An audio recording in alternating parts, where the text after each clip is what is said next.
Ito yung natin bonsai.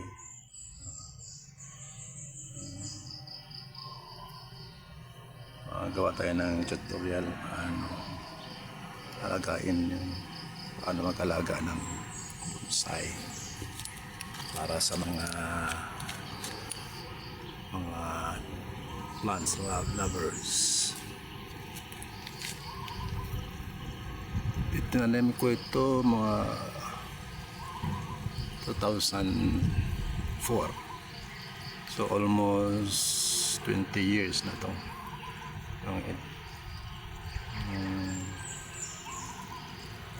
Ganun katagal yung bonsai natin, almost 20 years. 20 years.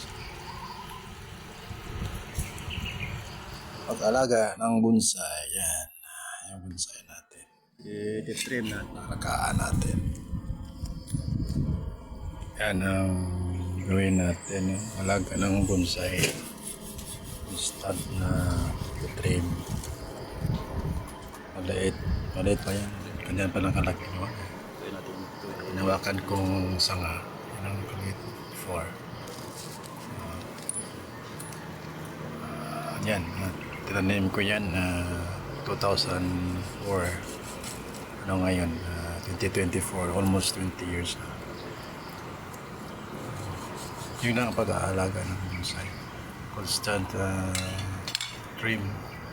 Parang hindi siya lumalaki. Liit lang. Putulin yung mga sanga. Pwede yan itatanim din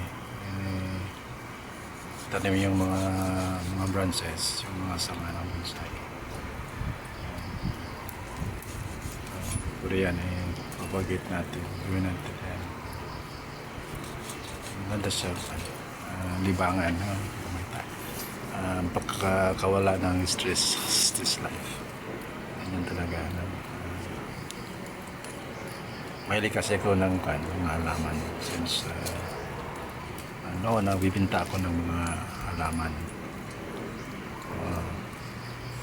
Mahalin din.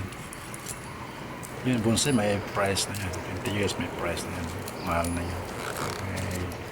Hindi ko kaya ko binta yan. 20 years old. 20 years old bonsai. Ngayon ko ng mga liit na yung mga bato, yung stones.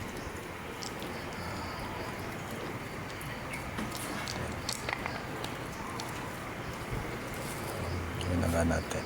Yung hobby natin. Sana alaga ng bonsai. Pag-alaga ng bonsai, kailangan natin yun ililipat ng ibang lalagyan. Kapag lumalaki na siya, talaki siya, ilipat natin yung lalagyan, yung pot. Gamit natin yung clay nga pot.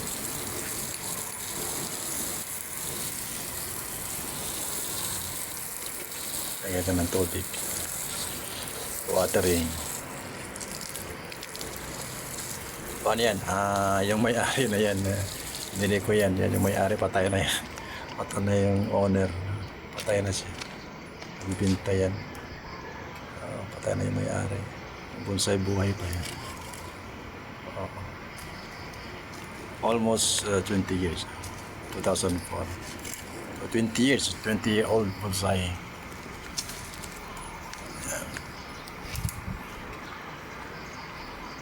May gustong bibili, hindi ko binibinta. Binibinta. Putulin yung mga nagtaas ang mga sanga, yung mga branches. Parang manatili siyang bonsai.